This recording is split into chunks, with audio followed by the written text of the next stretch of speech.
Bueno, buenas tardes a todos y a todas. Bienvenidos, bienvenidas, bienvenides a esta nueva clase de la diplomatura en primera infancia. Bueno, ahí está, ¿se escucha? Ahí estamos. Por alguna razón Ahora que te no sé qué escuchamos, Clau. sucedió, no estaba conectada.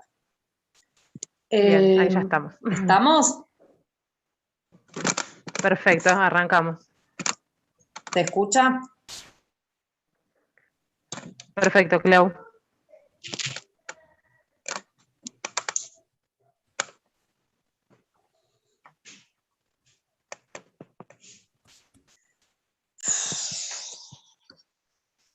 Te escuchamos bien, Clau. ¿Vos nos escuchás?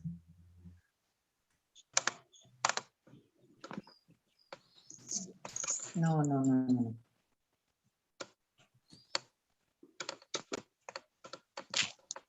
Bueno, ¿se escucha? Sí, Sí, perfecto. te escuchamos. Buenas tardes a todos y a todas. ¿Cómo va, compañeros, compañeras, compañeres? Acá estamos en una nueva clase magistral de esta hermosa experiencia que largó hace muy poquito tiempo, que es la diplomatura en el marco de la Universidad Popular de Barrios de Pie, en articulación con el Estado Municipal de Avellaneda. Esta diplomatura que para nosotros los avellanedenses, para nosotras las avellanedenses, es muy importante porque tenemos un esquema educativo, un sistema educativo municipal muy amplio.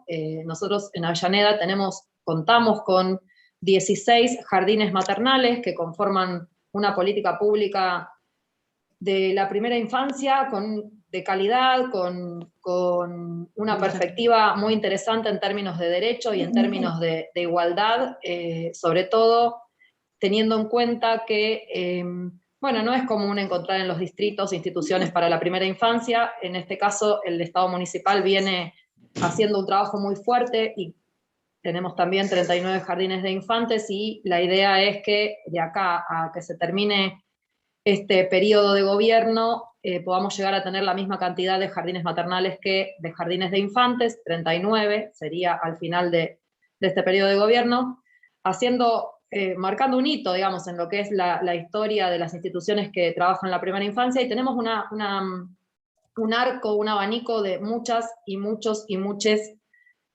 docentes que trabajan para la primera infancia. Entonces para nosotros como Estado municipal era muy importante poder tener una instancia formativa en la que podamos plasmar de alguna manera todo lo que venimos incorporando en los últimos tiempos, que viene de la mano de todos los aportes que los feminismos vienen haciendo a nuestras vidas, ¿no? A nuestras vidas cotidianas. En ese sentido, empezamos a construir la diplomatura integral de la primera infancia, esta diplomatura que, digamos, tiene como eje todo lo que tiene que ver con la crianza y el cuidado. Y entendemos que en este contexto, digamos, en este contexto y en esta coyuntura tan difícil que fue para nosotros como ciudadanos, ciudadanas, transitar la pandemia, y como educadores, educadoras, transitar la pandemia, vimos la necesidad de generar estos espacios de encuentro que nos permitan pensarnos, reflexionarnos sobre nuestras prácticas para así poder construir prácticas mejores, más igualitarias, más justas, que caminen hacia una patria con justicia social definitivamente. Y por suerte tenemos un montón de compañeros y compañeras que están ahí a tiro, poniéndose a disposición para poder ayudarnos a pensar, para poder ayudarnos a reflexionar. Y en este caso particularmente vamos a arrancar el módulo 2 de la diplomatura, que está pensado para poder justamente pensar, repensar, reflexionar lo que tiene que ver con gestionar instituciones educativas y también cómo proyectar institucionalmente un espacio educativo que le sirva realmente a la comunidad en términos de considerar a las infancias como sujeto de derecho de una vez por todas y para siempre también en nuestras prácticas, y no solamente en lo discursivo. En ese marco, empezamos a pensar en compañeros, compañeras que podían aportar, que podían abonar a esta construcción, y por supuesto, se nos vino enseguida a la mente el compañero Gabriel Brenner, que es un especialista en educación, pero además es un compañero que se desvive, se emociona, lo moviliza todo lo que tiene que ver con lo educativo, nos hemos encontrado en las calles resistiendo al neoliberalismo un montón de veces, nos hemos encontrado en encuentros más relacionados a cuando uno es más feliz, digamos, cuando uno tiene la posibilidad de gestionar. Hemos gestionado para Avellaneda, cuando Gaby era funcionario, Gaby, no sé si recordás, pero cuando habíamos gestionado un proyecto que para nosotros y para nosotras fue maravilloso, de cine, de cine, habíamos armado todo un ciclo de cine para pensar las juventudes, y lo articulamos cuando Gaby era funcionario del Ministerio de Educación de la Nación, antes del 2015, por supuesto, que fue cuando después, bueno, vino la noche oscura, ¿no?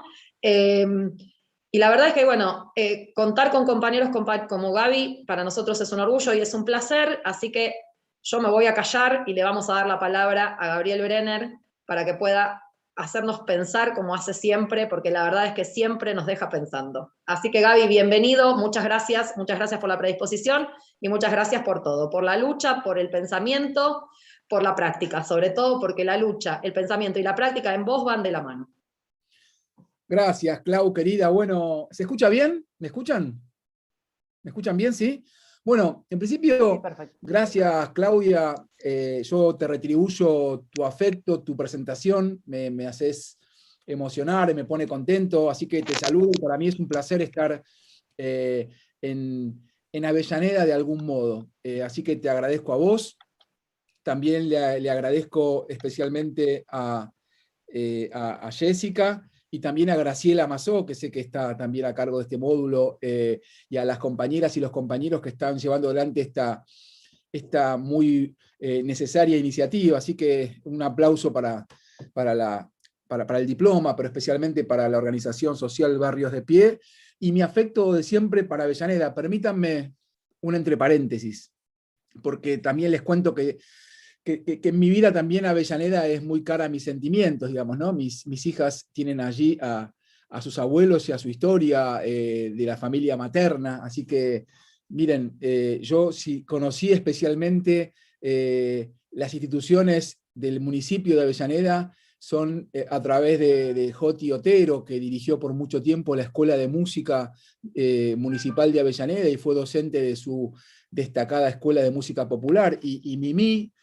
Polio, que muchos de los que están acá la deben conocer, fue docente de nivel inicial, fue inspectora, y la verdad es que pateó mucho Avellaneda. Y en el lugar que justamente está en este momento nuestra querida compañera Claudia, yo recuerdo también cuando estaba Graciela Deive, en otro momento de la gestión, que también piloteaba educación en la MUNI de Avellaneda.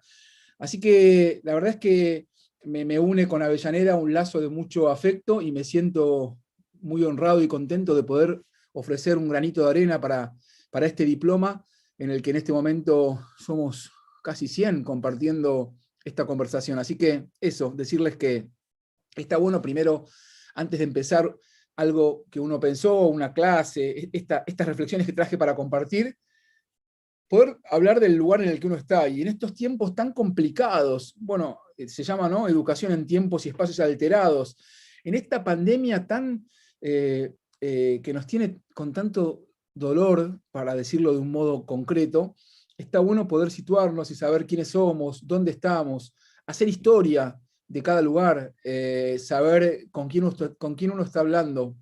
Entonces yo en este momento estoy hablando en Avellaneda, es como si hubiese cruzado el puente Pueyrredón, y es como si nos estuviésemos juntando, ojalá pudiésemos hacerlo, ¿no?, ahí en la Plaza Alsina, ¿no? Estaría bueno, y este encuentro hacerlo ahí al aire libre en Plaza Alsina, y en todo caso poder a viva voz conversar, discutir, debatir. Bueno, yo le tengo unas ganas bárbaras a eso, como a dar clase, pero tenemos que conformarnos buena parte del tiempo con esta especie de consorcio que te provee Zoom, donde cada uno es un cuadradito, pero por lo menos nos permite juntarnos y pensar en voz alta. Y no es poca cosa juntarse a pensar.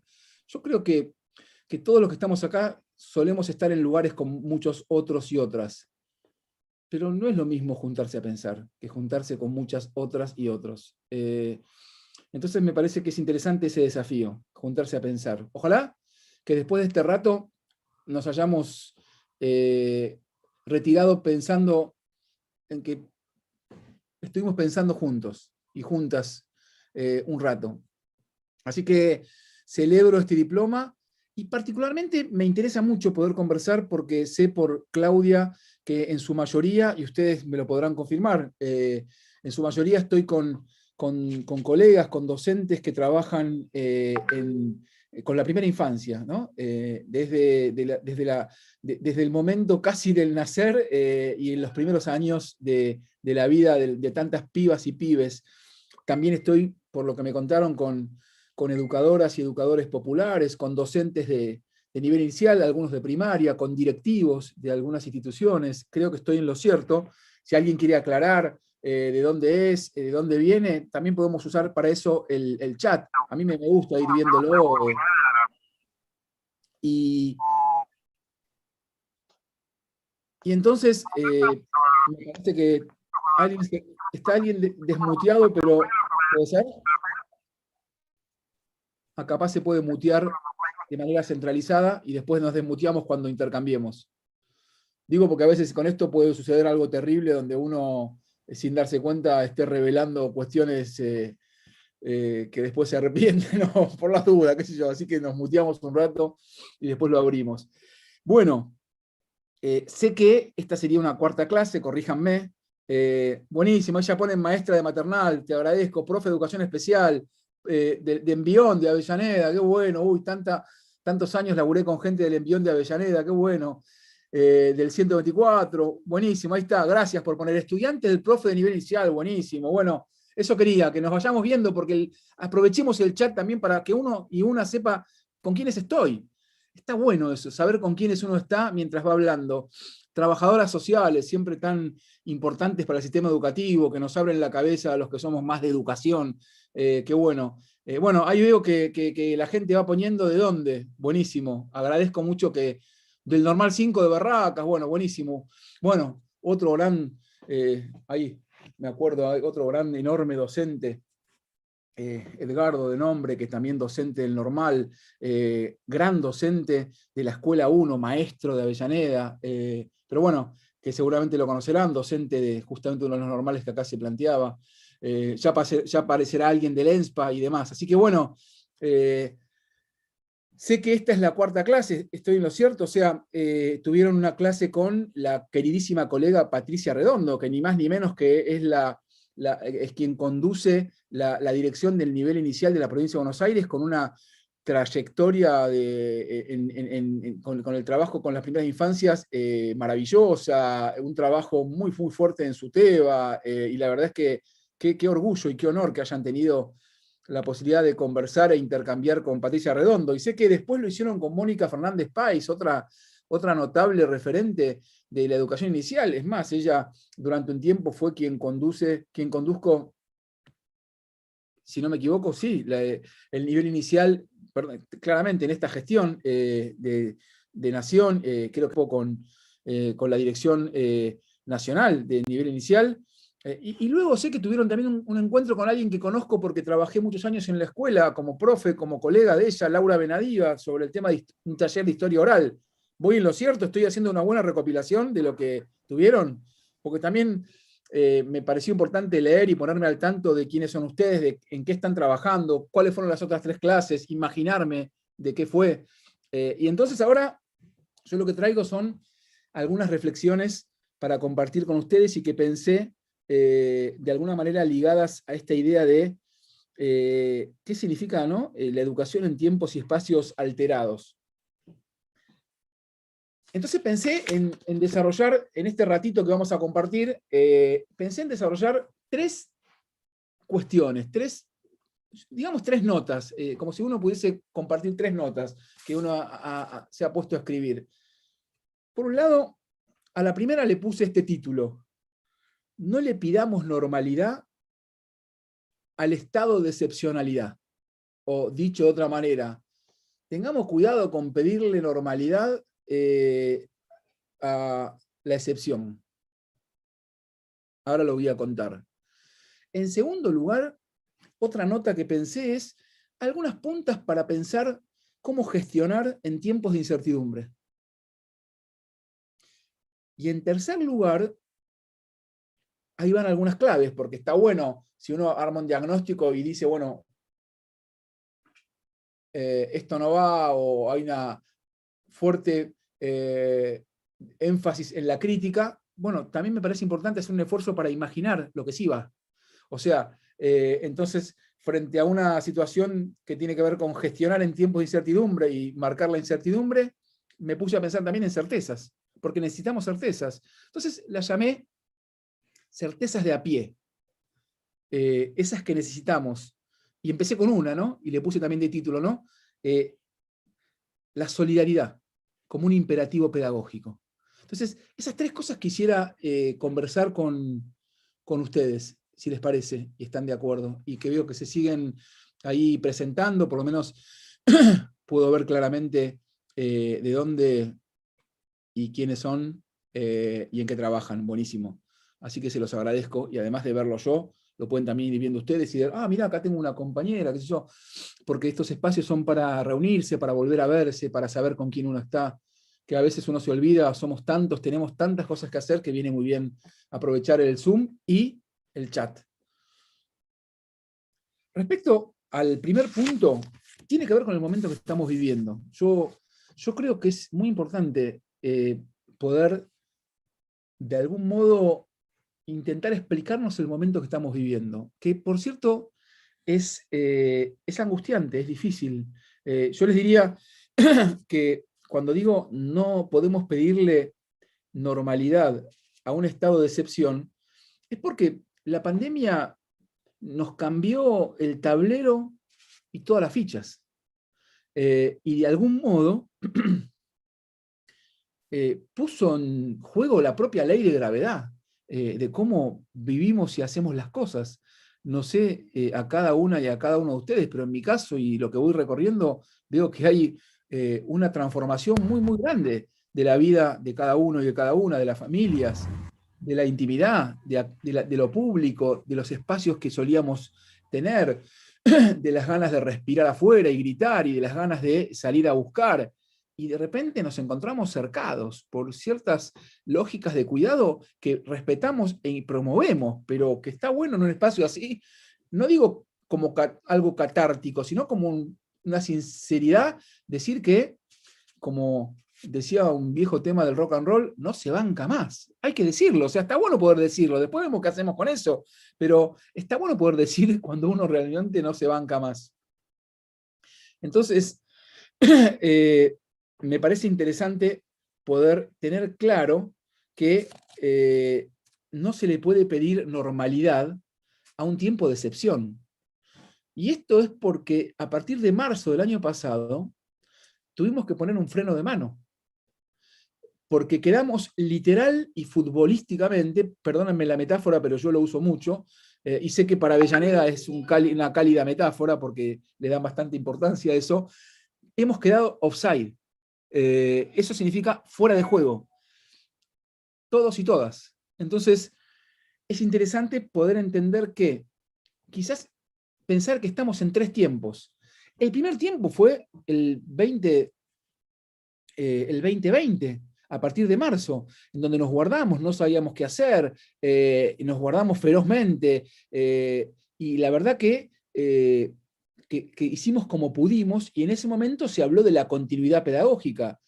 Pero qué complejo, porque mientras el Estado intentaba, y lo sigue haciendo, en muchos casos con eficacia, y en otros casos con dificultades y con deudas, intentaba reparar, digamos, lo que había sido la pandemia de la política y del mercado, en 4 años de desfinanciamiento del sistema público. Entonces ahora tenía que no solamente reconstruir un país, sino hacerle frente a una pandemia a nivel global. ¿Quién lo tiró? ¿Cómo? Bueno, y ahí empezó a tejerse sin presupuesto, con un Estado vaciado y un país de alguna manera, digamos, puesto a la marchanta por el grado de especulación financiera que se vio en los últimos años y el vaciamiento del erario público, hacer frente a una crisis global como la pandemia, con las consecuencias que vemos que tiene, sin recursos. Estamos en eso. Por eso es importante tener en cuenta el contexto. Ninguna y ninguno de ustedes, creo, puede asumir su tarea como educador o educadora, o referente social, justamente sin contemplar el contexto. Ustedes, por el trabajo que hacen, y yo voy viendo cada vez más el chat, tienen en cuenta el contexto para poder abordar el texto, ya sea el texto lo que pasa en sala de dos, ya sea lo que pasa como trabajadora social, ya sea lo que pasa a vos como psicopedagoga, ya sea lo que pasa a vos como formador de docentes. Uno no puede no tener en cuenta el contexto para intervenir en el texto. Y la verdad es que este primer tiempo de pandemia puso de manera mucho más cruda y a la luz el grado de desigualdad que vive nuestra sociedad. Y ustedes lo ven cotidianamente.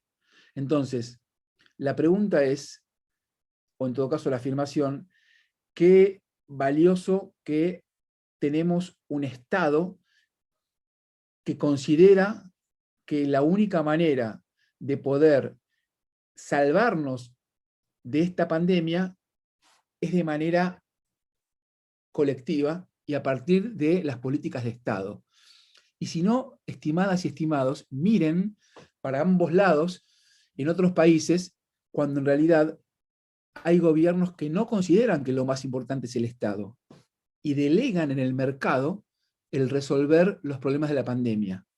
Solamente miren y vean lo que les ofrecen los medios, pero no consulten solamente unos pocos medios, consulten a todos, a varios, y no solamente a diarios de circulación local e internacional, sino también a redes sociales y a otros medios de comunicación para componer la situación que estoy diciendo. Entonces, vamos a entender que después hubo un segundo tiempo de pandemia, el 2021, y lo estamos circulando.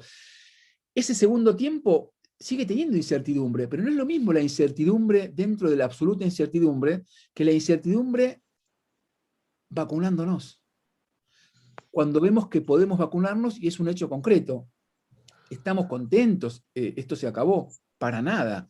En todo caso, siempre falta y no es suficiente. Y eso es, en todo caso, entender el modo de abordar y trabajar por la justicia tanto escolar como curricular, como social en una sociedad básica y estructuralmente injusta como la que vivimos, y desigual. La pandemia puso al descubierto los enormes niveles de desigualdad de una sociedad que se expresa claramente en Avellaneda, pero también se puede ver en todo el conurbano, y en la Argentina, y en la región que pertenecemos. Desigual, dije. ¿Qué quiere decir eso?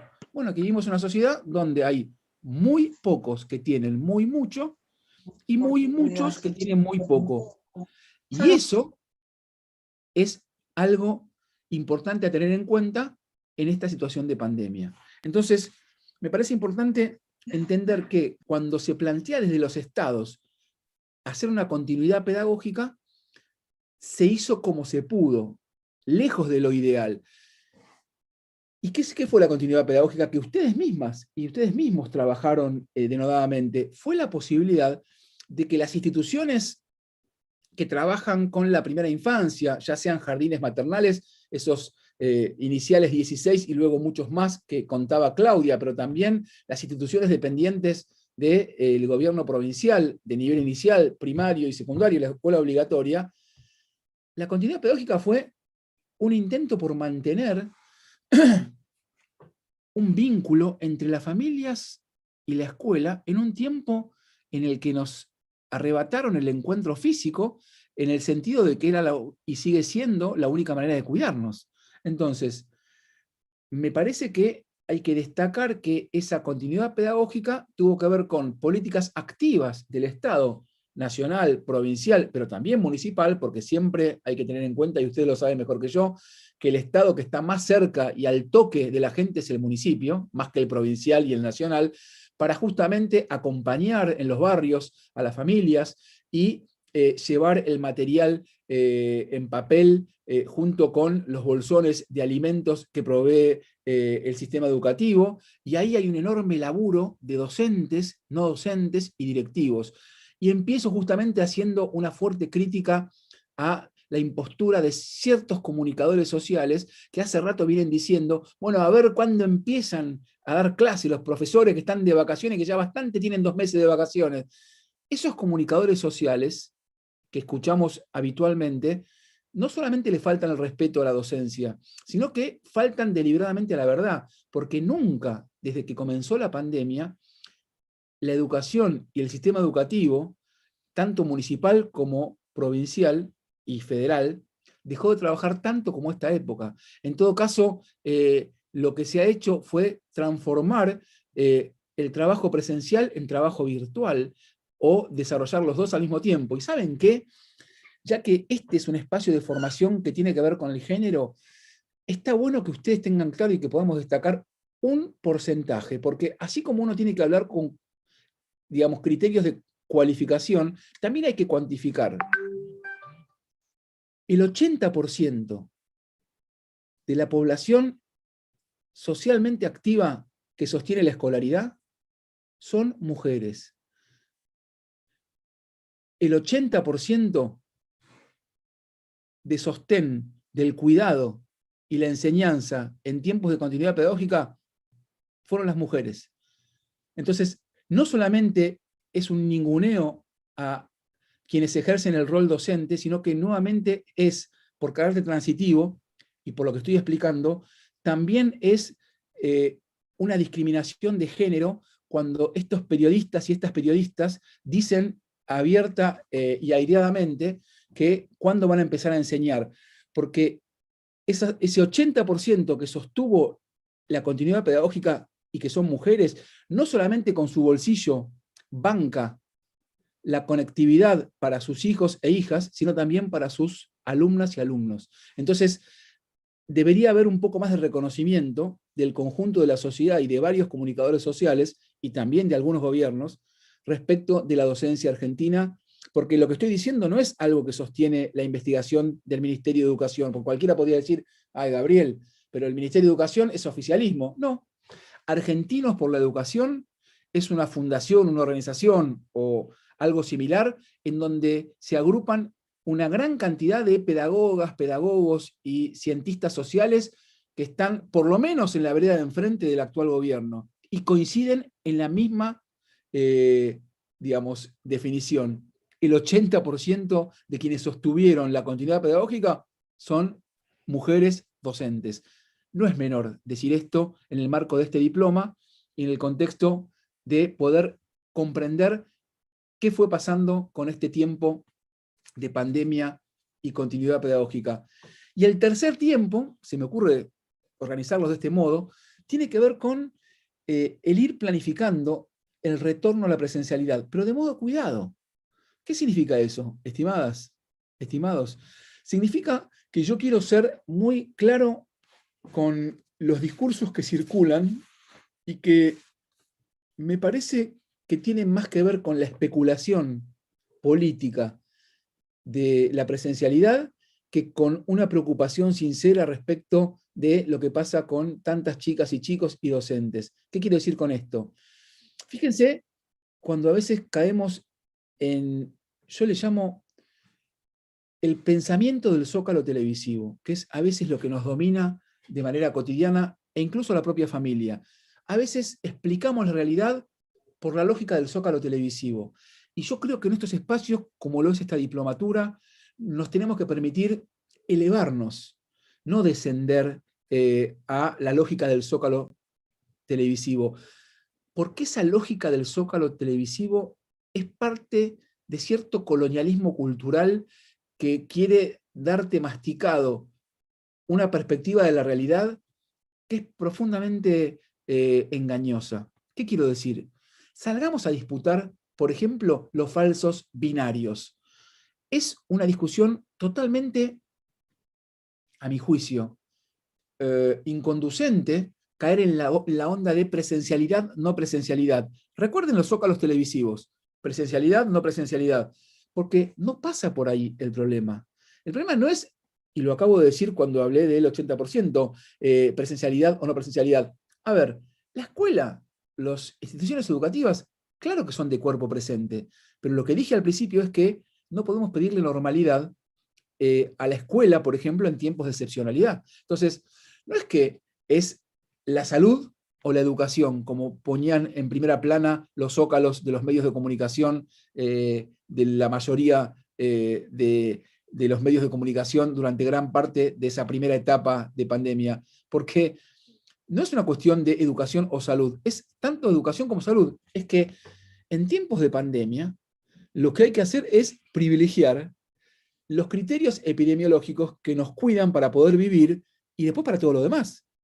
Dicho de otra manera, es posible que Brian, y ahora no hablo quizás de la especificidad de la primera infancia, sino quizás un ratito después, es posible que Brian no aprenda bien el predicado o el sujeto cuando trabaje práctica del lenguaje, pero es necesario que pueda seguir teniendo a su abuelo y no contagiarlo, ni contagiarse, porque la relación y la fuerza de la transmisión cultural y los afectos que supone el encuentro con su abuelo y el poder vivir su lugar de nieto de y el abuelo de, es mucho más importante que haber aprendido de manera definitivamente precisa el sujeto y el predicado.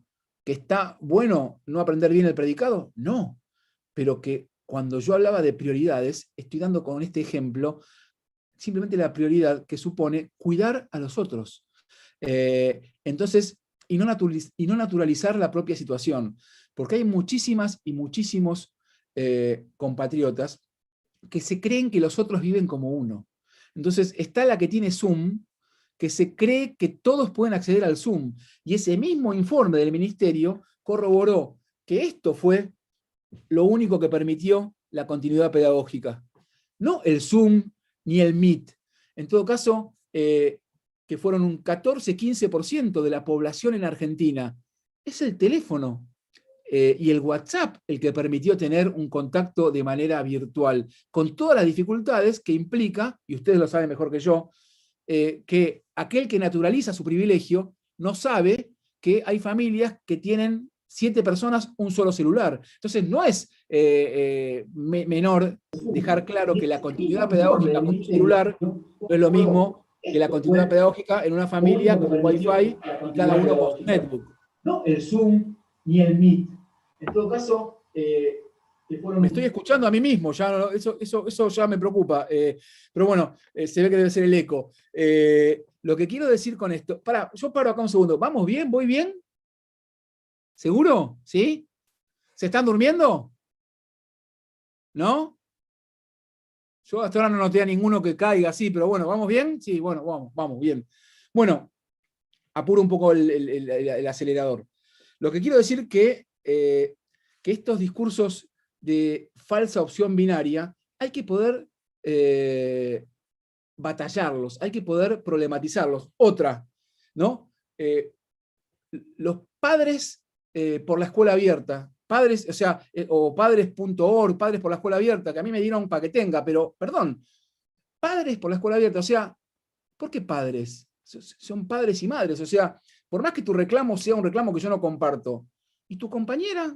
Que en todo caso, por las estadísticas que en un país todavía machista como el nuestro, dan cuenta de que son las mujeres las que sostienen el cuidado de la familiar, y los que sostienen las organizaciones que reclaman, se llaman padres.org, o sea, por lo menos da cuenta de que no son solamente ustedes. Claro, pero les molesta más el lenguaje de género que reconocer, en todo caso, la verdadera identidad de quienes sostienen los cuidados de los más pequeños y las más pequeñas. Y no solo eso, falsa opción binaria, porque te ponen padres.org, escuelas abiertas versus escuelas cerradas. Mentira. Porque entonces me ponen a mí del lado de las escuelas cerradas y por lo tanto lo que hacen es un deslizamiento semántico, los medios ahí ayudan mucho, para que si estás por la escuela cerrada, te identifiques rápidamente con la antiescuela. Y esto es hasta violencia simbólica, porque nos ponen del lado de la escuela cerrada y la antiescuela a los que hemos luchado en las calles especialmente y hace varias décadas por las escuelas abiertas. Entonces, en mi distrito, y ya no hablo de Avellaneda, yo vivo en la Ciudad de Buenos Aires, se plantea lo último que vamos a cerrar son las escuelas, que serán lo primero en abrir. Claro, el marketing comunicacional es muy seductor, pero lo que hay que hacer en esta época no es estudiar el marketing comunicacional. Hay que escrutar la diferencia entre lo que se dice y lo que se hace. Entonces, el que te dice, lo último en cerrar son las escuelas y lo primero en abrir, lo que tienes que ver es que en los últimos 10 años, de manera sistemática, disminuyeron el presupuesto educativo en el presupuesto general, como nunca había pasado. En los últimos 10 años cerraron las escuelas de adultos. En los últimos 10 años vienen estrangulando a los 29 institutos de formación docente, que así como en Avellaneda está el ENSPA, famosa institución de formación docente, hay 29 instituciones de formación docente. Acá en el muro acabo de ver que hay quienes son egresados y docentes del Normal 5 en Barracas, que están estrangulando para crear una universidad y relevar a 29 instituciones que vienen formando docentes con tradición pedagógica centenaria. Entonces, es muy fácil decir, lo primero que abro son las escuelas y es lo último que cierro, cuando haces todo lo contrario en tu gestión. Por eso es que me parece que lo interesante en estos tiempos no es hablar políticamente correcto, sino cotejar la distancia que hay entre lo que se dice y lo que ocurre. Bueno, ustedes lo saben mejor que yo. Es como hacerle caso a los pibes. ¿Los pibes cómo aprenden? Los pibes aprenden más de lo que ven que hacemos que de lo que le decimos que hagan cuando levantamos el dedo. Bueno, lo mismo. Lo mismo hay que poder hacer desde el punto de vista de nuestra relación como ciudadanos y ciudadanas con las políticas públicas. Hasta ahí, algunas reflexiones para entender por qué hay que tener cuidado con esas falsas opciones binarias, salud y educación, escuelas abiertas, escuelas cerradas, que a veces si no nos distanciamos y las pensamos, nos dejan pegados a esa lógica depredadora del zócalo televisivo. Ese era el primer punto que les acabo de intentar explicar. No le pidamos normalidad a un estado de excepcionalidad. El segundo punto tiene que ver con gestionar en tiempos de incertidumbre, ¿no? El título de nuestro encuentro que plantea educar en tiempos y espacios alterados. Bueno, la palabra gestión tiene una tradición que especialmente tiene que ver con lo administrativo, porque muchos creen que solamente tiene que ver con la lógica mercantil, pero quien se ha comido el significado de gestión es la lógica empresarial. Fíjense ustedes, en la ciudad en la que yo vivo, los ámbitos de decisión de la política pública en educación se llaman gerencias. Entonces hay gerencia de currículum, gerencia de planeamiento, y lenta y sostenidamente se va reemplazando en el propio lenguaje y en los modos de organizar el Estado un modo que tiene que ver con lo mercantil. Lo mismo pasa con la gestión. Hay quienes creen que la manera adecuada de gestionar tiene que ver con, de alguna manera, hacer las cosas de manera similar a una empresa. Pero los que trabajamos y entendemos de otra manera la sociedad y fundamentalmente el Estado, sabemos que los modos de gestionar empresariales lo que hacen es, en todo caso, multiplicar de manera exponencial las desigualdades y las lógicas profundamente discriminatorias y de padecimiento del sistema económico dominante. Por lo tanto, me parece interesante que podamos pensar cómo y con qué cuestiones tenemos que gestionar, y eso significa hacer que las cosas sucedan, a vos que sos docente en un maternal, a vos que sos trabajadora social, a vos que sos psicopedagoga, a vos que sos director, cómo hacer que las cosas sucedan en términos de una educación que tenga que ver con el derecho social, una educación que tenga que ver con, en todo caso, poder defender el derecho de todos los pibes y las pibas a tener educación, pero también de acceder a mayores condiciones de igualdad y dignidad en todo el ámbito de su vida, tanto personal como familiar. Acá me detengo un segundo y vamos a dejar de hablar, o por lo menos yo, y traje para compartir con ustedes un pequeño corto, porque me parece que está bueno aprovechar un video.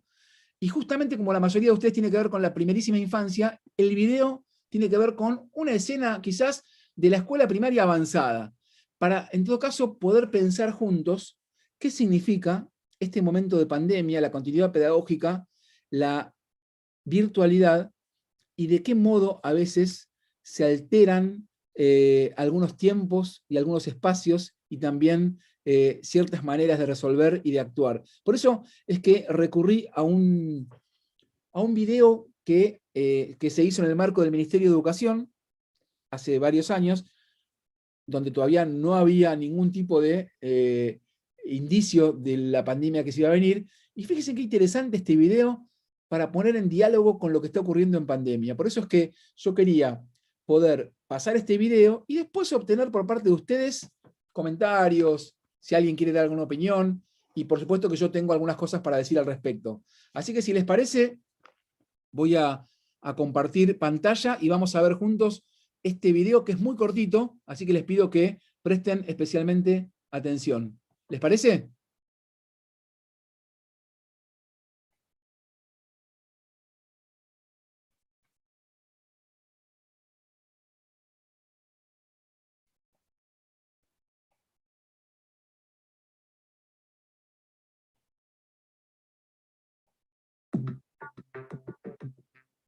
Saquen carpetas.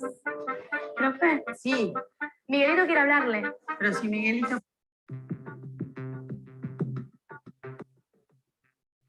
Saquen carpetas. Profe, Sí, Miguelito quiere hablarle. pero si Miguelito faltó. No, pero en realidad le quiero hablar por acá. Hola, Miguelito. Hola, profe. ¿Cómo andas? Yo muy bien, ¿y vos? Acá andamos, profe. Acá andamos. Profe, entre usted y yo estoy muy triste porque tenía muchas ganas de estar ahí. Hice la tarea y todo. Y quisiera igual a 2/3, ¿no? Ay, bueno, pero qué alumno aplicado. Muy bien, te felicito. Si no le molesta, profe, ¿puedo hacer la clase desde acá? ¿Pero vos no querés descansar? Yo tenía muchas ganas de estar ahí. Bueno, está bien. Ahí ves bien el pizarrón, ¿no? Muy bien, seguimos entonces. Habíamos hablado que las ecuaciones con módulos lo primero que hay que hacer es despejar. Profe. ¿Qué pasa, Miguelito? No me vas a interrumpir a cada rato, ¿no es cierto? No, es que me siento medio raro acá. ¿Le molestaría sentarme en mi banco, por favor? De él. A ver, ¿estás bien ahí, Miguelito? Bien, muy bien. Bueno, seguimos entonces. ¿Se acuerdan, no? Que había que primero despejar el módulo para ver si da positivo. Si no llegara a dar positivo, entonces no se resuelve. ¿Ves bien, Miguelito?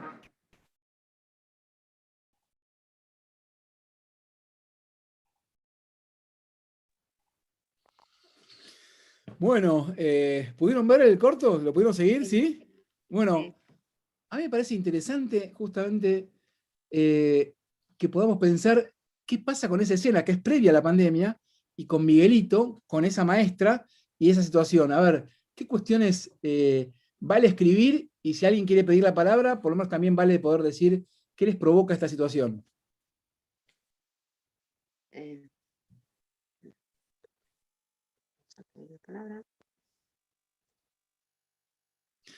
Acaban diciendo, bien, es lo que vengo charlando con mis hijas, así debe ser la escuela hoy, qué video tan actual, la apertura de la docente y la posibilidad de igualdad, es cierto, una genia, hermoso, interesantísimo.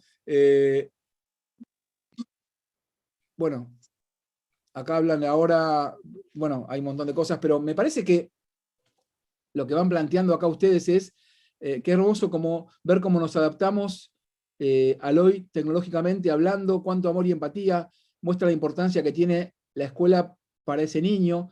Es importante valorar las políticas como lo fue Conectar Igualdad. Me parece interesante esto de incluir al alumno para que no pierda la clase. Muy interesante lo que el niño plantea para poder estar en la clase, la tecnología bien usada. Bueno, ahí igualdad me encantó. Yo creo que algo gradual frente a esta situación se tuvo que implementar a la fuerza, integración al grupo social, pertenencia, que puede utilizar la netbook como herramienta educativa, trabajar desde la diversidad.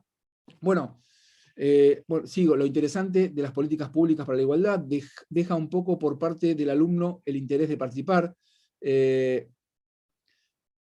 Impresionante el video, antes de la pandemia, la tecnología llegó para quedarse, herramientas de trabajo. Qué interesante esto que dice Valeria, porque es cierto, lo necesita, la conectividad iguala, ¿sí? Así como también, miren qué importante, ahora que estamos en pandemia nos damos cuenta lo significativo que es haber desconectado igualdad. ¿Qué pasa cuando un gobierno desconecta igualdad y dejó de, o en todo caso, interrumpe la entrega de netbooks? Cómo se puede dañar a buena parte de una generación, que a uno lo deja, digamos, en offside absoluto en tiempos en donde hay quienes necesitan mucho más presencia y acompañamiento del Estado que otros, porque el que accede en una clase media a una computadora, por más esfuerzo que le cueste, puede resolver teniendo Perdón, conectividad. profe. Sí, Quisiera te dejo, comentar Mariana, algo ya respecto te a lo dejo. que... Sí, perdón. Ya te dejo. Pero me parece que es importante ahí comprender justamente el valor que tiene cuando desde el Estado, como corresponde, se provee y dispone a la población de acceso a tecnología para uso escolar. Y hoy tenemos que entender, y ahí te dejo, Macarena, que la lucha por la conectividad y por el acceso a tecnología para uso escolar es parte del derecho a la educación. Y esto tienen que entenderlo también todos los gobiernos y buena parte de la sociedad. Por eso es que no solamente alcanza con la ley 26.206, sino que hay que pensar legislativamente y trabajar para que el acceso a la conectividad y a tecnología para uso escolar sea parte del derecho a la educación. Sí, Macarena, dale. Sí, con respecto a lo que estaba comentando, quería comentar un poco desde mi experiencia. Yo trabajé varios años en la escuela 507 de Villa Corina, y bueno, cuando sucede esto cuando se suspende el programa de Conectar Igualdad, desde la Municipalidad de Avellaneda se entregaron a los chicos tablets para poder trabajar desde la conexión, digamos, y fue súper importante lo que se logró con adolescentes, trabajando con las tablets que nos entregaba la Municipalidad de Avellaneda, y cómo ellos desde ese lugar pudieron conectar muchísimo más también desde el trabajo y desde también entender el lugar en el que está el adolescente con respecto a la tecnología y estas cuestiones. Y la verdad que fue una incorporación buenísima que hizo la municipalidad y que nos sirvió un montón para el trabajo con ellos.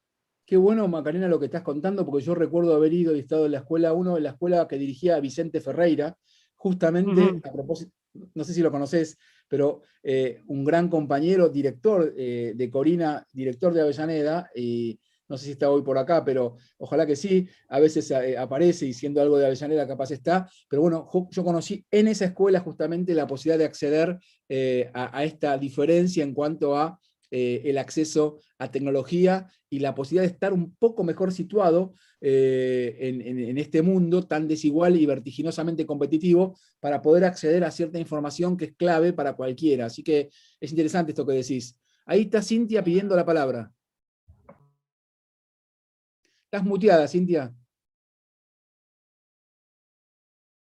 No, seguís muteada, ¿eh? ¿Estás hablando? No. ¿Ahí? Ahora sí, ahora te escuchamos. Mira. Yo lo que digo es también pensarnos de que si ponele, todos no tienen acceso a conectividad, tampoco por ahí hoy tendríamos la posibilidad de poder estar haciendo esto, porque por ahí, por nuestros trabajos o por otras situaciones, ponele sin tecnología, por ahí mucha gente no podría estar haciendo la magistratura y pudiendo pensar, digamos, un lugar de crecimiento o de mejorar las prácticas. Lo mismo pasa en los niños, o sea, que por ahí puedan acceder a otras cuestiones más allá de su contexto.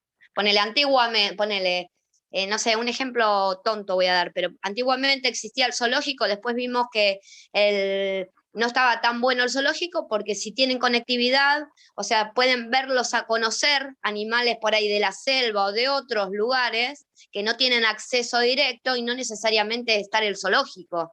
O sea, como que la conectividad nos permite también ir más allá del mundo concreto en el cual vivimos, conocer, ampliar las miradas. Tal cual, Y tal cual. que, ¿no? O sea, es Me una parece herramienta que también nos sirve a los docentes como para poder abrir otros mundos. totalmente de acuerdo, porque mira, lo que estás diciendo vos, Cintia, que también lo escriben acá algunas compañeras en el chat, tiene que ver justamente con que muchas veces la escuela, ustedes, digamos, son la verdadera oportunidad para que muchas pibas y pibes, como bien decís vos, accedan a ciertos mundos que no pueden acceder por cuenta propia o de su propio entorno familiar. Por eso es re importante la presencia del Estado y de los docentes. Y voy a dar otro tipo de aclaración a propósito de la perspectiva de género de esta diplomatura. Y permítame hacerlo con quienes trabajan con la primerísima infancia. En general, suele decirse, y corríjanme, que, y suele instalarse mucho esa frase, de que la maestra es la segunda mamá. ¿Es así o no? Sí. Y que la escuela es el segundo hogar. Sí. Bueno, yo no quiero derribar esa perspectiva afectiva, pero sí quiero en un tono crítico decir, a propósito del valor y la importancia de la educación sexual integral, tomando en cuenta que algunos de los que están acá presentes antes chateó sobre el tema del efecto distorsivo de los penes de madera que los medios de comunicación ponen el grito en el cielo y que es un modo de resistir a la ESI. A propósito entonces de poder resituar a la ESI en un diploma como lo es el que están cursando ustedes, mi crítica a esas dos frases del sentido común no es desde la perspectiva afectiva, es porque refuerzan y vuelven a, de alguna manera, consolidar los rasgos discriminatorios de género que existen en torno a la escuela y fundamentalmente a su sujeto protagonista, que es una mujer. Antes lo dije respecto a ese 80%, y ahora lo digo porque decir que la maestra es la segunda mamá, primero es dar por cierto que la maternidad es una condena para cualquier mujer, en el sentido de que no es una elección. Por lo tanto, si sos mujer es para que seas mamá. Y la verdad que la maternidad es una decisión. Entonces, eso es un primer punto que creo que hay que considerar. Y el segundo punto crítico de esa misma frase es que en todo caso, esa frase lo que no dice, pero sostiene, es que primero que puede haber un maestro, no tiene por qué ser siempre la maestra la segunda mamá. Y segundo que es como decir que la docencia en una mujer es una continuidad de la crianza doméstica por otros medios. O sea, es bajarle el precio a la enseñanza. Por eso muchos hablan de la educación como cuidado y no como enseñanza. Digo, para poder en todo caso también analizar esa falsa dicotomía que ustedes analizaron en las clases anteriores. ¿Se entiende lo que estoy diciendo? Y decir que la escuela es el segundo hogar es otro tropiezo de una semántica discriminatoria, porque en realidad no es cierto eso. Yo prefiero decir que la escuela es el primer ámbito por fuera de las familias donde un pibe o una pibita puede constituirse como ciudadano. Y la docente o el docente es el primer adulto o la primera adulta por fuera de los adultos familiares ante quien un pibe se puede constituir como ciudadano, con 2 años o con 5. Entonces, ahí también está bueno poder pensar, a propósito de la intervención de la compañera de Cintia y de lo que dijeron recién en el chat, que lo traigo porque no me lo olvidé y lo traigo ahora, a propósito de la crítica despiadada al gasto con los penes de madera. Preocúpense por el gasto de haber rifado el país que tuvo el presidente anterior con la fuga de dólares, no del gasto que se hace para comprar penes de madera que son necesarios en el marco de la educación sexual integral. Es más, no habría que comprar eso, habría que comprar 10 veces más lo que se compró. Entonces, me parece que está bueno tener en cuenta estas cosas. No sé si colabora mi comentario a tu intervención, Cintia, pero me parece que sí, en ese sentido...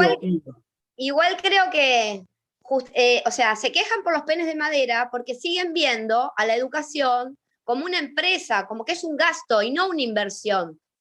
Porque si vos tenés en cuenta la educación como inversión, o sea, estás tratando de formar niños o adolescentes, digamos, para que tengan una mejor vida sexual y tengan un mayor conocimiento. Si vos lo ves como empresa, es un gasto. ¿Entendés? Si no lo ves como empresa, si lo ves por una cuestión de salud, es una inversión, es como las obras sociales.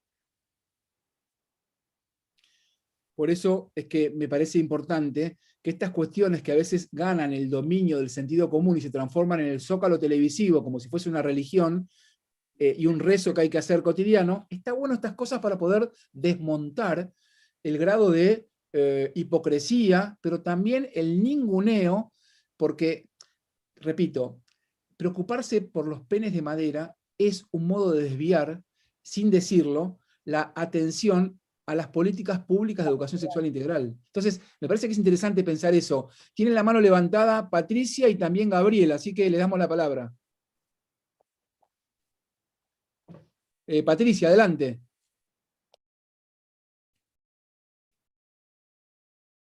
Perdón, me estoy desmuteando porque no estoy muy canchera con esto. Tranquila, todo bien. Primero que nada quería decir que yo no soy docente, soy acompañante terapéutico, trabajo con niños con discapacidades. Pero bueno, siempre estoy en el ámbito, aparte soy trabajadora social en ámbitos de educación popular y siguiente. Y sumando a lo que estaban diciendo, que ahora un poco me perdí, decía que con el tema de los penes de madera, además de tener la mirada sesgada y de crear, ellos mismos crean el sentido. Hay un grado de desconocimiento total, que no les importa. ¿Por qué? Porque hay una estadística que se viene informando de que las políticas públicas a nivel nacional están entrelazadas y aumentó el sífilis y mucho las enfermedades de transmisión sexual. Y eso no lo van a decir en los medios hegemónicos. Eso es lo que quizás estaba explicado a usted, señor Gabriel, lo que nosotros tenemos que traducir y manifestar en vez de quedarnos con el zócalo.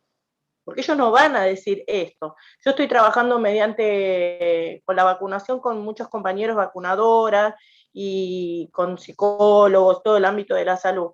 Y ya hace rato se está notando que hay mucho enfermedad de transmisión sexual en aumento. Y esto no lo van a decir, ellos se quedan con el tema de la mercancía, que es cara, y nosotros tenemos que traspasar ese relato, porque hay una creación de sentido, más allá de esto mismo que decía, bueno, el colegio, la escuela o la primera infancia es el segundo hogar. No, cargar a la docente primero con semejante carga de decir, bueno, es la madre. No, es una persona que se formó académicamente para crear otros conocimientos también, que son a donde el niño aparte tiene esto que usted dice, va creando su yo con el exterior, no es que va a jugar o a hacer pavaditas, esto lo dicen los psicólogos, acá hay compañeras que son psicopedagogas, lo pueden decir mejor que yo, es el primer lugar donde ellos tienen hacia la afuera. Nosotros tenemos que hacer esto, tratar de no quedarnos con esto y de imponerlo, ¿no? Acá con el tema de Avellaneda, ¿no? Yo soy de Avellaneda, de Sarandí. Gracias a Dios tuvimos un intendente que fue un visionario con esto. La mayoría de nuestras escuelas todos tuvieron su tablet, su computadora, sin prever la pandemia. ¿Por qué? Porque fue mucho antes. Porque se entendía que era un derecho y era tratar de igualdar una carencia. Que otros chicos que por ahí lo podían comprar, los que no los podían comprar. Si tenían la misma necesidad de estudiar como los que sí podían comprarlo. Lo mismo pasa con los penes de madera. Tienen derecho a estar informado, y acá se entrelaza otra cosa, que es el derecho a estar informado, el sujeto de derecho, que son los niños. Tiene que ver todo con lo que estamos estudiando en la diplomatura. Patricia, es más que relevante tu intervención. Yo acuerdo, y la verdad que es muy bueno lo que estás diciendo, e incluso recién en el chat hay una compañera que también aclara que aumentaron los casos de enfermedades de transmisión sexual, por lo tanto es re importante trabajar con esos elementos que provee el Estado para la educación sexual integral. Así que todo lo que planteás me parece interesante y son cuestiones que acuerdo y hay que tener en cuenta. ¿Te parece? Le pasamos la palabra a Cecilia, que es otra compañera que está pidiendo la palabra. Gracias por tu opinión, Patricia. Bueno, hola a todos. Yo lo que me quedó resonando en primera instancia en relación al video fue esto de la accesibilidad. Y personalmente, que trabajo en el área de discapacidad, yo soy profesional de la salud, pero ejerciendo en educación, trabajo en lo que es inclusión escolar, me queda resonando la accesibilidad porque digo, ¿qué población, qué recorte poblacional viene también siendo pospuesto en función de la accesibilidad, ¿no? Como que la pandemia lo que deja al descubierto y evidencia es la necesidad de ofrecer espacios accesibles.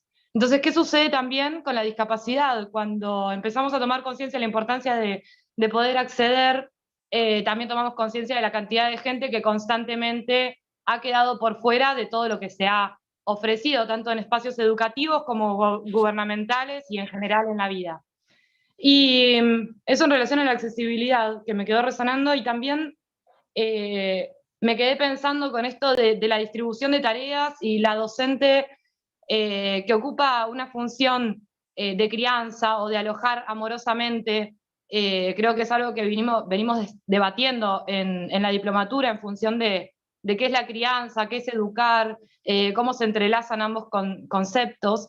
Y quizás es verdad que está sostenida la educación por, en su mayoría, mujeres, lo cual de alguna manera genera en la población cierto desmerecimiento de estas funciones de crianza, pero no porque sean menores o menos importantes, sino porque siempre estuvieron destinadas a ser llevadas a cabo por mujeres. Entonces, no creo que el juicio de valor se pueda hacer sobre si es más importante o no la actividad, sino sobre qué actividades en función de este sistema capitalista que nos exige ser productivos y productivos en función del mercado, qué lugar se le dan esas funciones de crianza desde el colectivo social y la mirada que se tiene de esto, más allá del valor que es claramente bastante grande.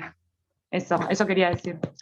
Bueno, Cecilia, ahora te doy la palabra a Macarena, pero bueno, me parece también que es re importante tu intervención, y así como Cintia, no fue Cintia, fue otra compañera que comentaba que trabaja como acompañante terapéutica, la que estuvo antes que vos hablando, vos trabajando con el área de especial. Me parece que es clave también tener en cuenta a un montón de conciudadanas y conciudadanos que muchas veces quedan ninguneados o invisibilizados desde las políticas públicas, y me parece que lo que vos traes es fundamental para ponerlo sobre la superficie, especialmente en pandemia y cuando justamente el acceso a lo virtual es no el doble, sino 3 o 10 veces más complicado para muchas personas que, digamos, no tienen un acceso de alguna manera, digamos, similar a una buena parte de la población. Así que me parece fundamental este alerta y el comentario que haces, Cecilia.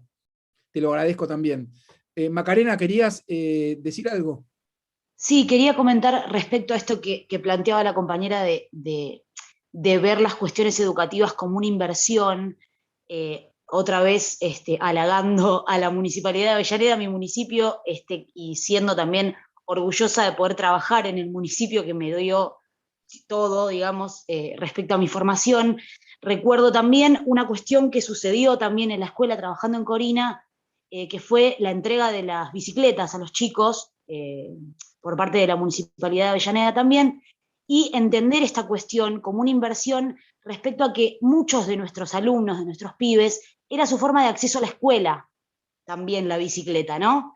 Más allá de la cuestión de la diversión y del juego, la bicicleta funcionaba como una inversión con respecto a que muchos de nuestros pibes accedían a la escuela con esa bicicleta. Entonces, como ver y entender estas cuestiones, como bien decía la compañera, como una inversión, dejar de mercantilizar un poco la educación y ver todas estas cuestiones como una inversión y lo que pueden generar también en la vida de los pibes. Mirá, no solamente es importante lo que decía Macarena, sino que cuando comenzó la planificación de la distribución de bicicletas, coincide con, yo era parte del Ministerio de Educación, y quien era el viceministro en ese momento, Jaime Persic, en una relación muy estrecha con Jorge Ferraresi.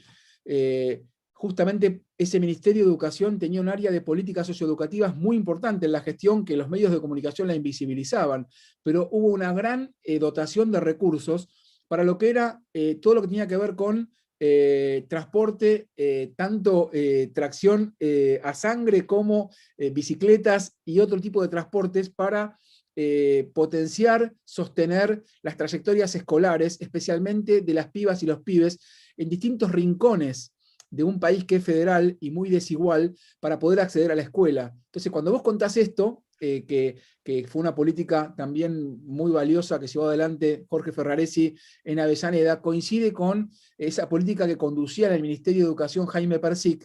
Actualmente es el secretario de Políticas Universitarias, pero también quien creó y es el rector, ahora en ejercicio de uso de licencia, de la Universidad Nacional de Hurlingham, donde yo soy docente, y justamente también se vienen entregando bicicletas porque muchos de los pibes y las pibas que, así vos como contás en Avellaneda, van a la escuela, a Hurlingham también van en bici. ¿Por qué?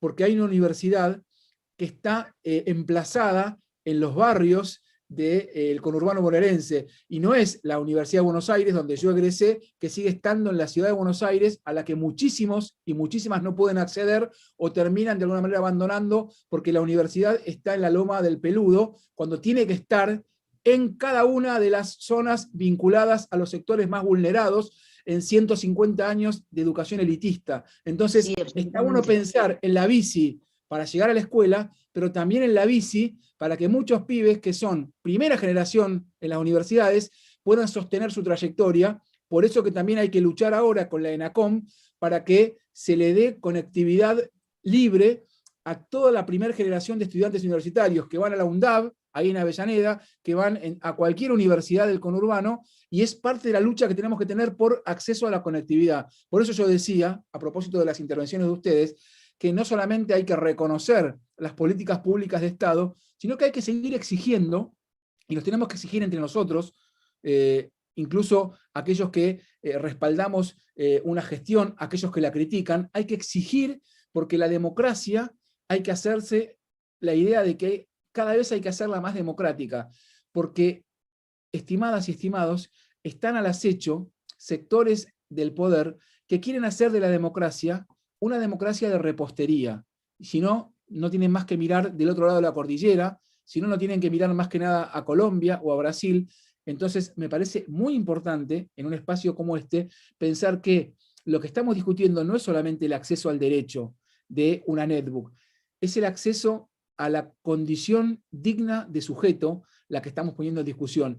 Y eso tiene que ver con intentar cada vez hacer más democrática la democracia. Por eso me parece importante entender que el derecho a la educación hoy no es solamente ingresar a la escuela obligatoria, permanecer y egresar, que no es poca cosa, es también el derecho al acceso a, repito, tecnología para uso escolar y a conectividad. Por eso me parece muy importante pensar en todos niveles de accesibilidad. La accesibilidad de la que antes habló la compañera que trabaja con chicos en educación especial, la accesibilidad que habla las compañeras que están escribiendo en el chat en torno a el desigual acceso a tecnología o a conectividad, y la accesibilidad también en términos de género, porque también lo venimos discutiendo, que es un problema más que grave, y esta diplomatura lo asume también como parte del trayecto formativo. Entonces me parece que es interesante estas intervenciones que están teniendo y sistematizarlas y poder en todo caso seguir pensando colectivamente cómo sumamos y construimos políticas educativas siendo actores que participamos y no espectadores que la vemos por TV. También tiene que ver con un modelo de sujeto que se plantea la educación. A veces no nos damos cuenta, y cuando yo digo que nos tropezamos con la lógica del zócalo televisivo, lo que quiero decir de otra manera es que hay muchos que defienden la educación, claro, pero para que el otro sea un espectador pasivo, que consuma, y otros pensamos la educación para que el otro sea no un espectador pasivo, sino un sujeto activo que en todo caso no espera que le den la palabra, que toma la palabra y que en todo caso exige lo que le corresponde. Cuando se entrega una netbook, no es que el Estado regala una computadora, es que un sujeto, en todo caso, lo que hace es uso pleno de su derecho como ciudadano en acceder a ciertos conocimientos e información que el Estado tiene el deber de proveerle en una sociedad que se dice democrática. Entonces, es entender esta lógica para poder, en todo caso, disputar sentido, que es lo que hacemos los educadores todos los días en la escuela. Por eso es que yo traje para discutir la lógica del zócalo televisivo, la crítica despiadada de los penes de madera, para en todo caso decir, no confundamos el objetivo. La educación sexual integral llegó no para quedarse. Todavía lo que se ha hecho con la ESI es minúsculo respecto de lo que hay que hacer. Entonces, desenmascaremos a aquel que le molesta que hables con lenguaje inclusivo. En todo caso, lo que le molesta en el fondo es tu derecho a la igualdad.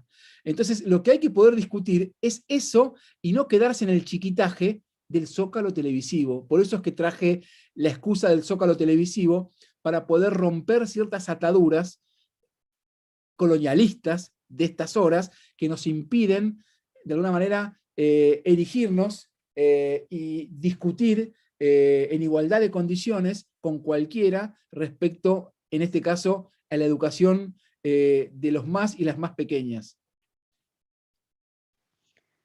Totalmente, profe.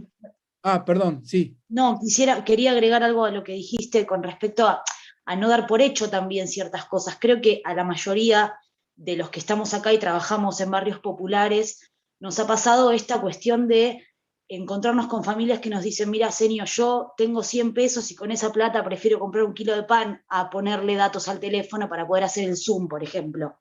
Entonces estas cuestiones, no ser ajenos a esto y entender lo que decís vos, ¿no? Tomar la voz y decir, bueno, hay familias que están requiriendo esto, sobre todo en este contexto donde la conectividad fue fundamental para poder continuar con la cuestión escolar, digamos. Entender esto, no dar por hecho que nuestra realidad es la que viven todos, y entender que sobre todo los que laburamos en barrios populares, esta problemática existió durante todo el año pasado, sigue sucediendo ahora, y poder seguir exigiendo desde este lado, ¿no? Mira, Macarena, es interesante lo que decís, y ¿sabes qué pienso cuando te escuchaba?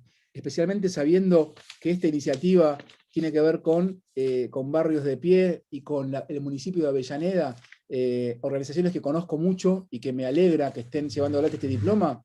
¿Sabes qué pienso?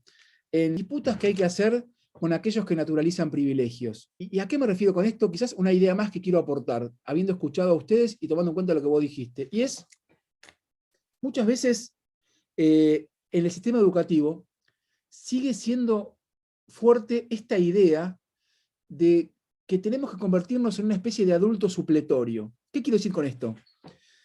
Recorran las salas de maestros, esos lugares en las escuelas que a veces son un lugar de profundo sincericidio, donde uno llega cansado y dice realmente lo que piensa. Entonces, a veces escuchamos que una colega dice, ¿qué querés?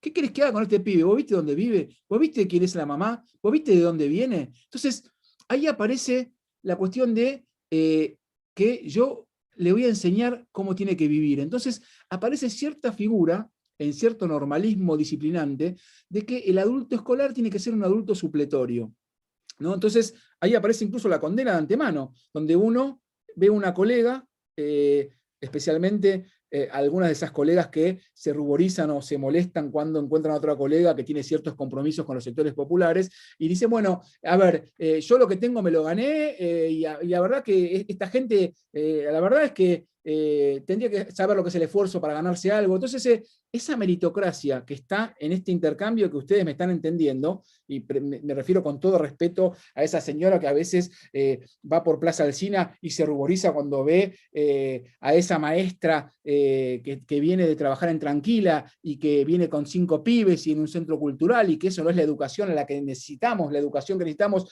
es la educación de la higiene, es la de las normas. Y la verdad es que enseguida viene el discurso moralizante, de que hay que enseñarles a esas mamás a ser mamás, a esas familias a ser familias. Y viene el discurso clase mediero, moralizante, que en todo caso, trasvestido de meritocracia, habla de un adulto supletorio. Entonces el adulto escolar tiene la carga de ser adulto supletorio. Error. Hay que terminar con ese discurso moralista y también de alguna manera que coloniza buena parte del sentido común pedagógico. Yo prefiero no pensar en un adulto supletorio, porque no solamente revela cierta omnipotencia o superioridad moral de aquella que levanta el dedo y le dice a una mamá cómo tiene que criar a su hijo. Nosotros los docentes no tenemos que hablar de cómo una mamá tiene que criar a su hijo, o cómo es un papá, o cómo vive esa familia, comparado con ¿qué? ¿Con la vara de cómo vive la mía? ¿Cuántas docentes dicen, "Oh, lo que pasa es que ese niño no tiene una familia bien constituida"? ¿Y vos sí la tenés? ¿Y quién determina cuál es una familia bien constituida? ¿Vos? ¿Por qué? ¿Porque estás bien vestida y olés a buen perfume? Caminando por la esquina de Plaza Alsina. Entonces, la verdad es que no es así. Me parece que en vez de pensar en ese adulto supletorio, prefiero pensar, y ahí les tiro para pensar juntos y juntas, en la necesidad de una figura de un adulto o una adulta disponible. Pero no la disponibilidad de mercado, 24/7, porque algunos se creen que en estos tiempos de continuidad pedagógica, ahora la mamá se convierte en la maestra suplente, el papá en el profe suplente, y la maestra disponible 24/7 con el celular. No hablo de esa disponibilidad. Ese es el modo de resbalarse en la lógica mercantil. Hablo de la disponibilidad que tiene que ver con anteponer la escucha a esa sentencia aleccionadora que tiene ese sentido común docente, a veces moralista. Anteponer la escucha a esa sentencia moral que a veces tenemos los docentes y que la quiero poner bajo escrutinio. Por eso es que a veces pienso que hay que aprender más de las familias, que hay que conocer un poco mejor del otro lado para poder, en todo caso, cuidar lo que uno va a decir, cuidar las palabras que dañan y que terminan siendo modos de etiquetar que estigmatizan. Entonces, me parece interesante y comparto, Laura, tal cual, la disponibilidad para observar y escuchar. Cuando dejamos de juzgar todas las realidades como la propia, podemos entender el porqué de muchas cosas. Gracias, Macarena. Gracias, Laura. En todo caso, a eso me refería. Verá que acá hay alguien que discrepa y me gusta leerlo porque lo que discrepan también ayudan a pensar. En mi opinión, discrepo con los lenguajes inclusivos.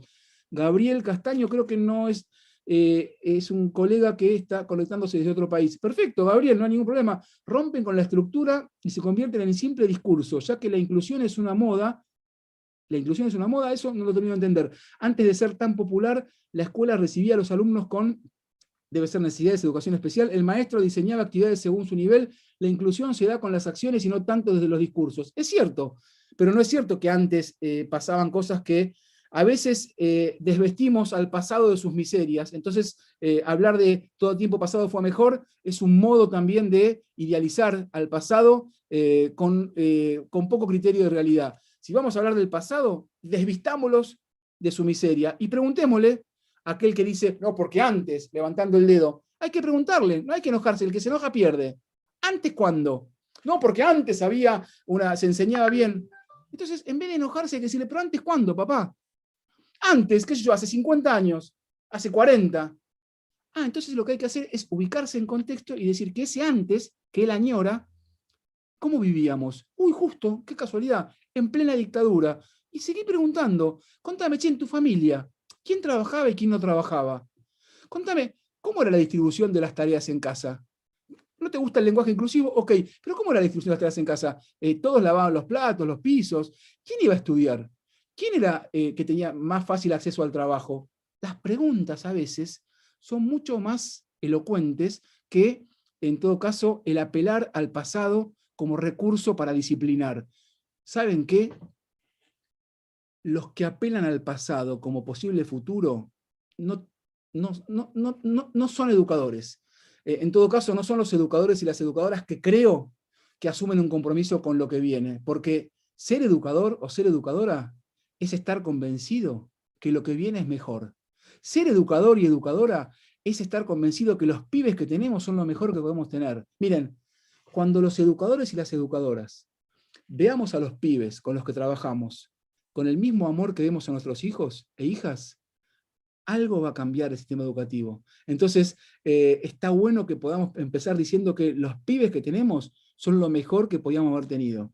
Entonces, en ese sentido también está bueno interpelar a aquellos que, digamos, disimulan su pasión por la arbitrariedad, refiriéndose al pasado como todo pasado fue mejor. Y ahí enseguida vienen las frases como antes había autoridad, jóvenes éramos los de antes, ¿saben qué?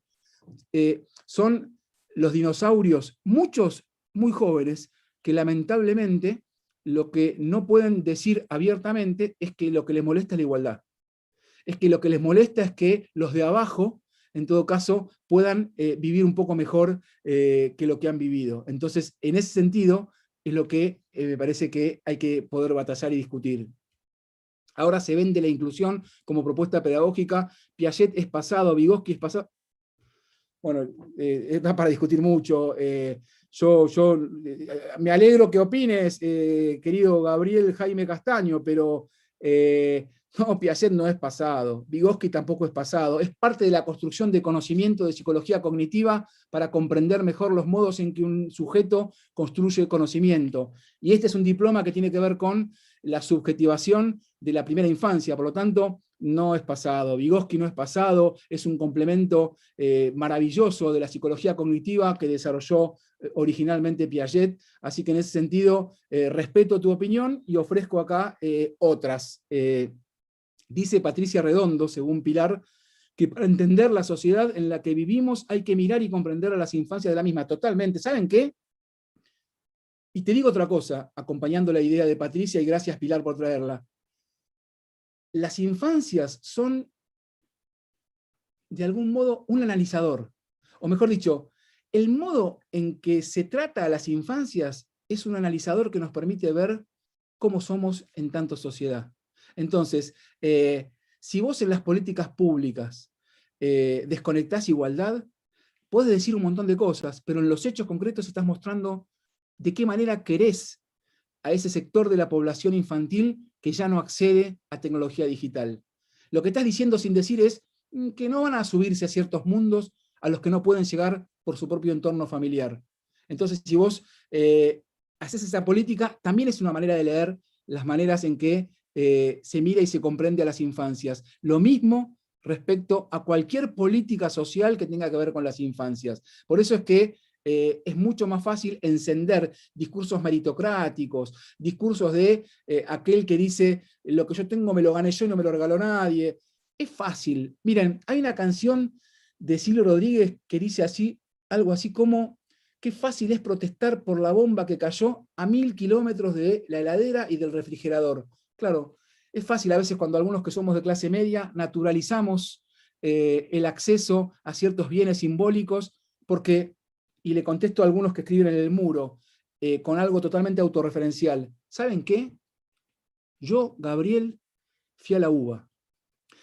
Y mi viejo fue egresado de la UBA. O sea que para mí ir a la UBA, estimadas y estimados, fue un trámite. Pero cuando yo soy docente de la Universidad Nacional de Burlingame, universidad que tiene en un 90% primer generación de las familias que van a la universidad, cada vez que estoy dando clase en la universidad, ¿saben qué pienso? Que los papás y los abuelos, las mamás y las abuelas de los pibes que ingresan a Burlingame, cada uno de ellos que jamás entró a la universidad, son los que me pagaron a mí la UBA. Ellos son los que me pagaron a mí la UBA.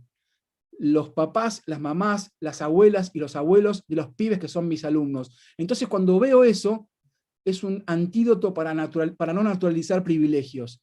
Cuando pienso que justamente en esa universidad que me dignifica trabajar como docente hoy, hay pibes y pibas primera generación que en todo caso le devuelven la alegría a sus familiares de un acceso que les estuvo vedado.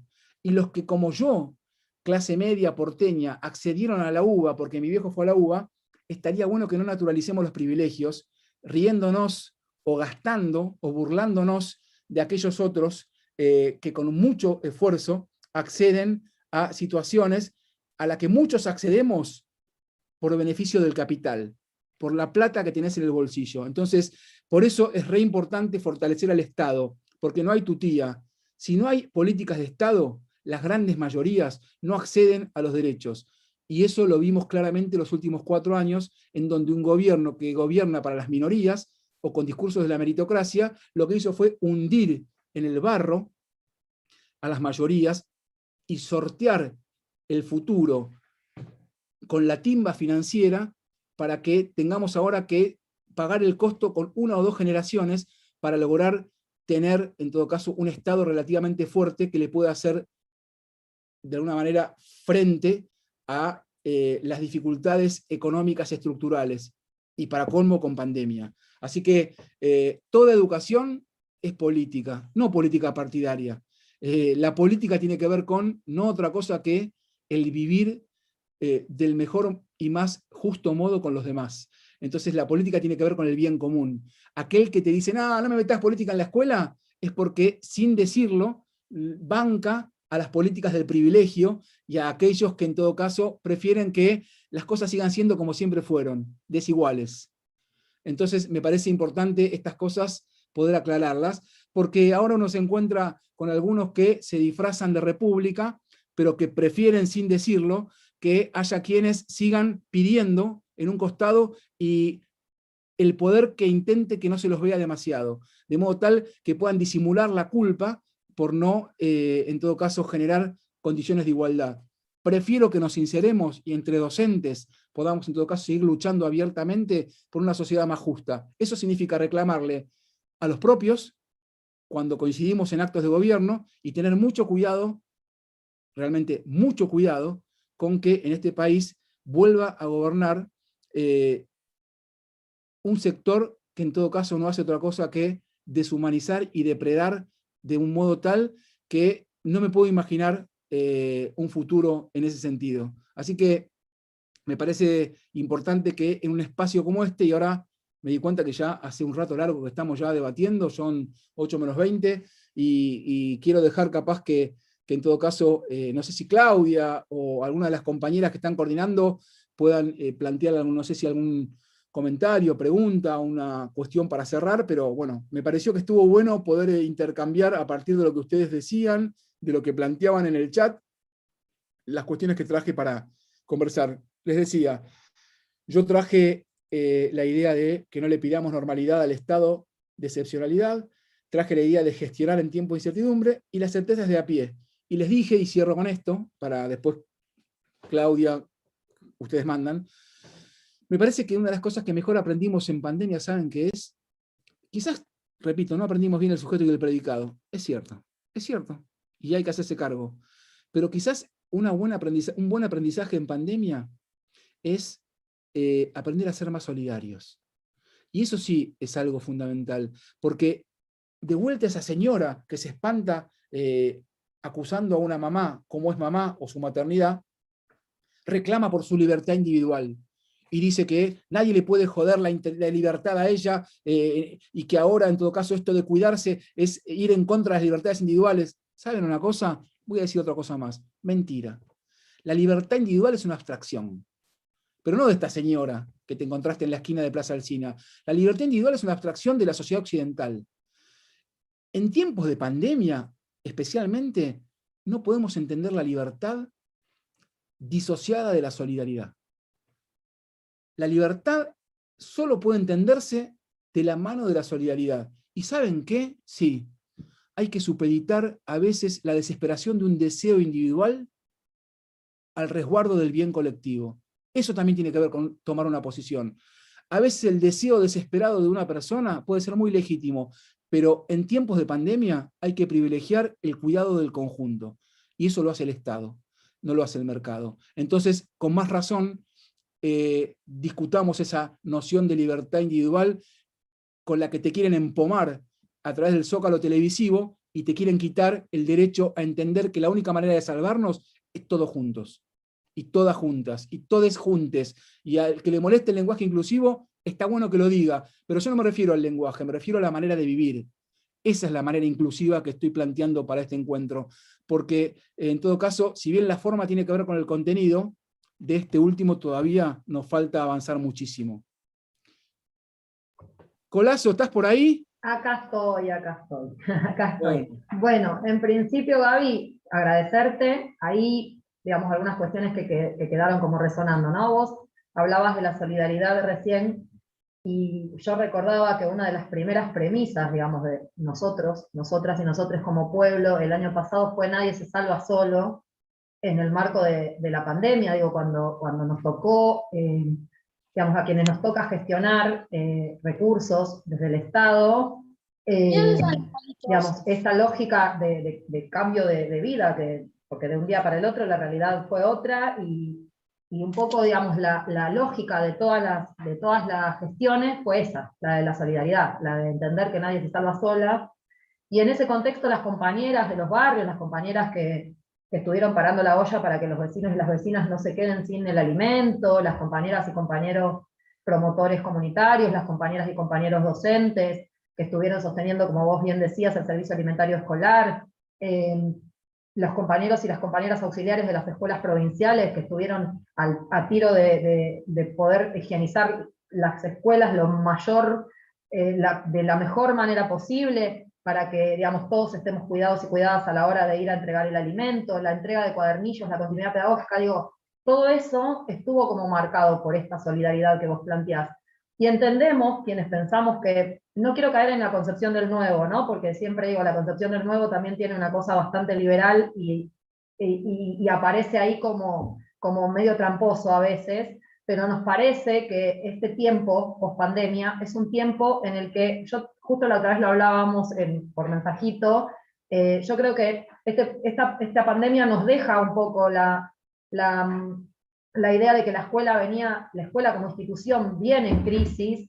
Este video que vos mostraste en donde el nene le pide a la seño que ponga la compu sobre la mesa, digo, hoy en día hay que pensar la educación ya desde un lugar distinto, desde planos distintos. Me parece que hay que empezar a pensar en que esta parte de la virtualidad, digamos, y de la tecnología vino para quedarse de alguna manera. Ahí escuchaba a las compañeras hablando de la entrega de tablet durante la gestión de Jorge Ferraresi en todo el proceso liberal, digamos, que llevó adelante Mauricio Macri. La realidad es que, como vos bien decís, Jorge había hablado en su momento con Jaime, y después vino el macrismo y se interrumpió el Conectar Igualdad, y me acuerdo que Jorge lo primero que nos planteó fue: ¿qué dicen los pibes? ¿Qué dicen las pibas? ¿Qué dicen de esto? Que no hay más computadoras. ¿Qué dicen los pibes? Bueno, empecemos a agitar la demanda, empecemos a ver que los pibes se hagan cargo de que esto era necesario, y ahí los pibes empezaron a juntar firmas y demás cuestiones, y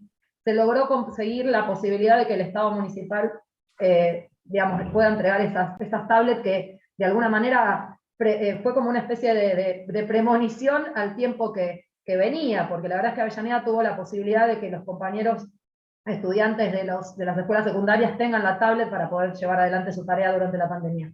Yo creo que la escuela viene con una crisis fuerte, creo que gestionar la escuela nos tendría que poner a todos a pensar en esto, y en ver cómo de ahora en adelante también este tiempo post-pandemia lo vamos a construir, teniendo en cuenta que hoy los pibes y las pibas están atravesados por otros discursos, por otros relatos, por otros dispositivos, y digo, probablemente el chico que estaba en la casa aprenda de la misma manera o de la misma, digamos, me refiero a la cuestión conceptual, no a la cosa humana que se da en la escuela, porque ahí también hay que poner el eje. La escuela es el espacio de encuentro en donde, más allá del contenido que uno apropia, se juega otra cosa, se juega el vínculo, se juega lo humano, digo, por ahí pasa la humanidad también. Entonces, me parece que viene un tiempo, y un poco el desafío es ver cómo gestionamos estas instituciones educativas de ahora en adelante, teniendo en cuenta esto que vos planteabas, ¿no? Que la solidaridad debería ser una premisa, debería ser una forma de vida para todos y para todas, y sobre todo entendiendo que nadie se salva solo en ningún momento, no solamente en la pandemia. Entonces, desde ese lugar, acá estamos, te agradecemos un montón por haber estado, porque siempre genio, siempre con altura, pero clarito, digamos, clarito, concreto, y para que todos y todas podamos entender, para que todos y todas podamos reflexionar. Así que, de verdad, muchas gracias a todos los compañeros y compañeras que estuvieron conectados. Ya casi estamos en casi 2 horas de Zoom, y la verdad es que podríamos seguir un montón de tiempo más. Pero bueno, también es el Día del Amigo, de los amigos, de les amigues, en el día de hoy, así que muchas de las compañeras, compañeros, capaz que tienen alguna actividad que les siga esta. Bueno, Gaby, de verdad, gracias de corazón. Y al fin llegó el día, porque tanto tiempo estuvimos diciendo, es verdad, años, diciendo, Gaby, tenés que venir a Avellaneda, Gaby, tenés que venir a Avellaneda. Bueno, acá estamos. La próxima seguramente va a ser presencial por la campaña maravillosa de vacunación que venimos teniendo, así que la próxima va a ser presencial seguramente. Jessy, no sé si vos querés agregar algo.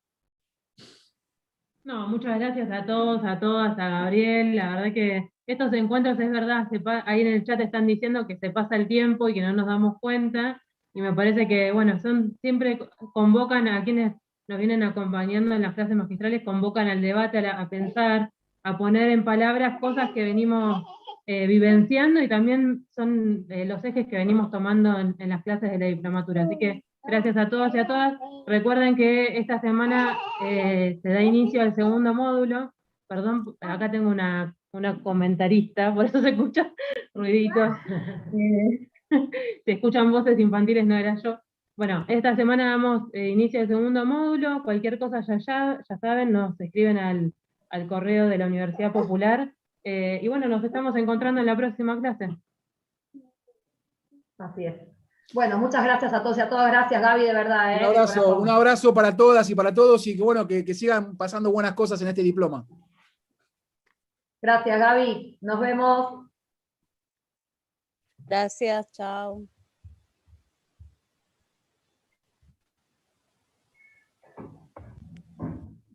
Chao, gracias para todos.